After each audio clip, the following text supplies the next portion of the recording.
Hi all. I'm going to go through the lesson here on 11.2. I apologize I'm not there today. We're going to talk about the last two different types of chi-squared tests, one for homogeneity and one for independence. So what I want to point out here, and we'll circle back to this later in the lesson, is this idea of you have separate random samples, plural. That's going to be extremely important. If you think back to last class, we were just doing a random sample when we did the chi-squared goodness of fit test. So this is how you're going to decipher. If it's more than one random sample, this has to be a test of homogeneity. So that's what this is going to be. And as we talked about last class, is there convincing evidence of a difference? This is going to be your alternative hypothesis, that there is a difference in the color distribution for these two brands of gummy bears. All right, let me get that out of there. Okay. I apologize, you're not going to be able to read this that great, but I will verbalize it for you. The null hypothesis is the color distribution is the same for brand H and brand M gummy bears.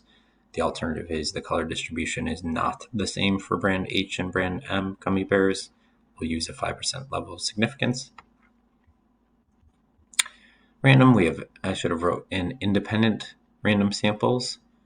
Independent should be there. So independent random samples of 382 and 594. Just checking the 10% condition. 382 is less than 10% of all H gummy bears. 594 is less than 10% of all M gummy bears. Large counts, same exact condition that we checked for goodness fit. All the expected counts have to be greater than or equal to 5. But how we get these is going to be different. So what we're going to want to do, we're going to want to plug in the brand H in list 1, brand M in list 2 of our calculators. So if we do this, clear. And same thing with list 1. I don't know what I'm doing here. There we go. Get up to the top, clear. Okay. Let me see if I can't. Just do this. Okay. All right, so I'm going to type these in, 120, 123, 60, 59, 71, 69. That's a problem. 71, 69. All right, I'm going to go to list 2. Oh, actually, scrap that. This is completely wrong. I'm sorry. You want to go to second matrix. Second matrix is where you want to go. You're going to go to edit, matrix A. Doesn't matter if you have something here or not. And you're going to put the number of rows. Rows go horizontally, so we have 1, 2, 3, 4, 5 rows. We don't include the totals. In columns, we have 2 columns, not including the totals.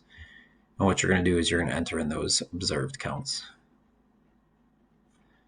Okay, then you're going to go to stat, test, hit the up arrow. You should have something just called chi-squared test.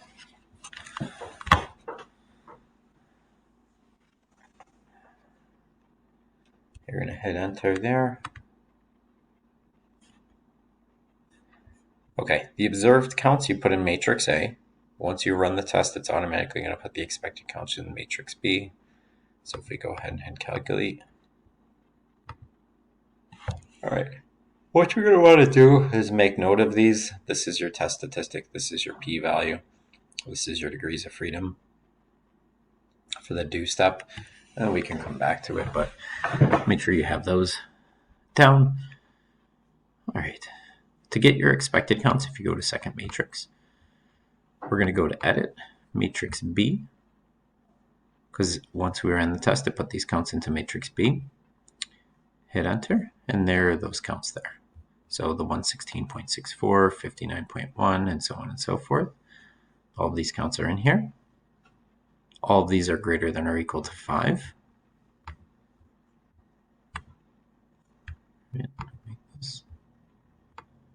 Right. So we're going to do a chi-square test for homogeneity.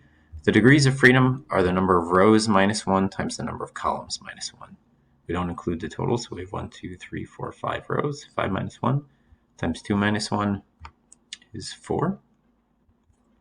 The do step, we had just kind of talked about this on the previous slide.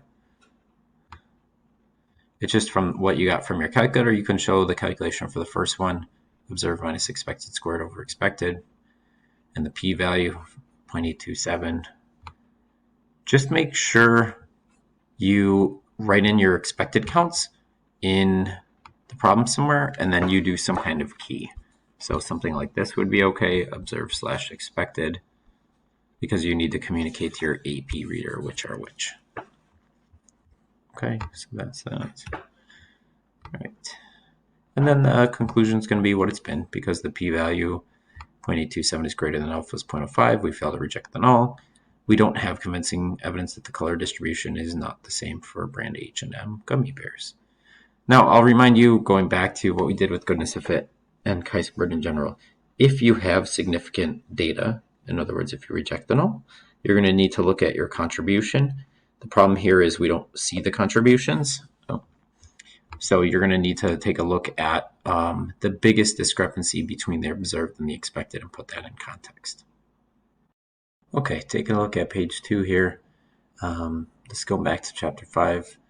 What does it mean for two events to be independent? That one event happening doesn't impact the other. So do we have convincing evidence that gender and favorite class are associated? That would be the alternative hypothesis. So the null would be that there is no association between gender and favorite color. Another way you could say that is gender and favorite color are independent. There's no association. And then the alternative would be that gender and favorite color are not independent. But I like to use what they've given us.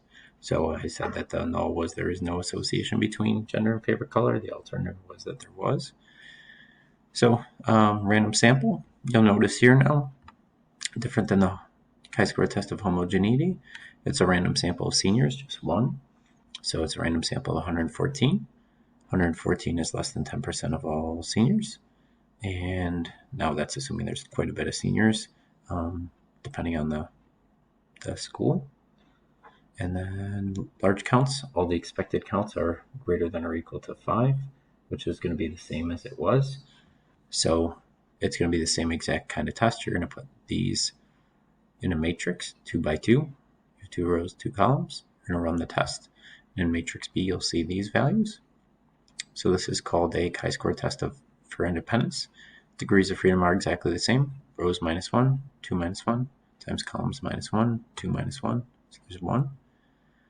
Once you run the test on your calculator, it's going to give you the test statistic, the 6.158, the p-value 0.013, and it's also going to give you the degrees of freedom, which we calculated above were 1. The conclusion, and I've forgot to put the follow-up analysis, so I'll talk through that. Since the p-value is less than 0.05, we reject the null.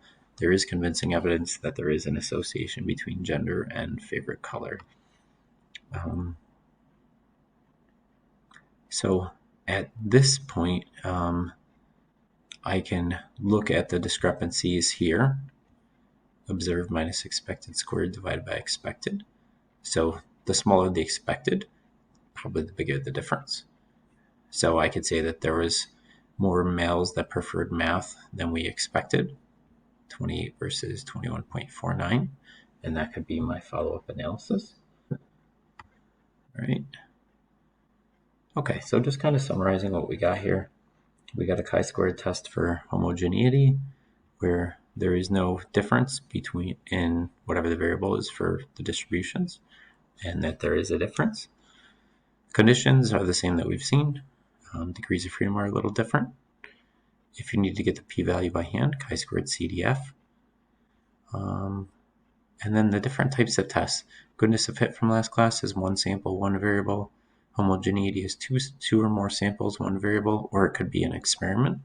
If you have an experiment, then it is immediately a test of homogeneity. And then if you need to get the expected counts by hand, instead of using the calculator, you're going to take the row total times the column total divided by the table total. And that's where that's going to come from. Chi-squared test for independence. You can see right here, You could say there's not an association between variable 1 and variable 2, which means they're independent, or there is an association with the alternative. Independence is one sample, two variables. So in the last one, they were asking a group of people, and they asked them their gender and favorite class. So it's one random sample, but they asked two pieces of information. This just kind of goes through the different types. What I would do is pause the video here and then go ahead and do pages 4 and 5 so you have an idea of figuring out the different types of tests. So the first one, it's a random sample. So it cannot be homogeneity at this point. Now is there one variable or two? They stated their class rank and if they like the new pizza more than the current. So there's two variables that they're measuring. So at this point, this is a chi-squared test for independence. Second one, we have separate random samples, plural. So at this point now you have a chi-squared test for homogeneity. That's the only test that has more than one sample. Third one is a random sample of 300 and classifies each one according to the day of the week. So there's just one variable, just what day was the order placed. So one sample, one variable, this is goodness of fit. Question 4, separate random samples, homogeneity. Question 5, a random sample. They want to know their opinion on astrology, and they're measuring their degree of education as well. So this is chi-squared test for independence because you have one sample, multiple variables. And question 6, a random sample. We're just looking at the color of the roulette wheel. So it's one sample, one variable. All right. Okay. So what I would do with the rest of the time that you have in the lesson is go ahead and work through pages. I think it looks like the next two pages, the finger question and the universal healthcare. I just want to flip to the very last page here. You might see one of these tests in terms of a mini tab output on the AP exam or on a quiz or test for this unit. So just being able to read and interpret, it says expected counts are printed below observed. So observed is this first row, expected second row, and the contribution is this third row. So you can see on the bottom they have the test statistic, degrees of freedom, p-value is really low. So you're going to have to talk about the follow-up analysis. In this case, you can see these two contributed the most, 7 and 6, to the sum of 18. So talking about the fact that there was a lot less French than observed and a lot more Italian than observed. Obviously, I didn't really give you the context, but okay. What I would do is pause the video and actually not pause the video, go ahead and do those other two questions and then go back and look at your answer key when it's all said and done. And if you got any questions on today's lesson, just shoot me an email and I hope to see you all on Wednesday. Thanks.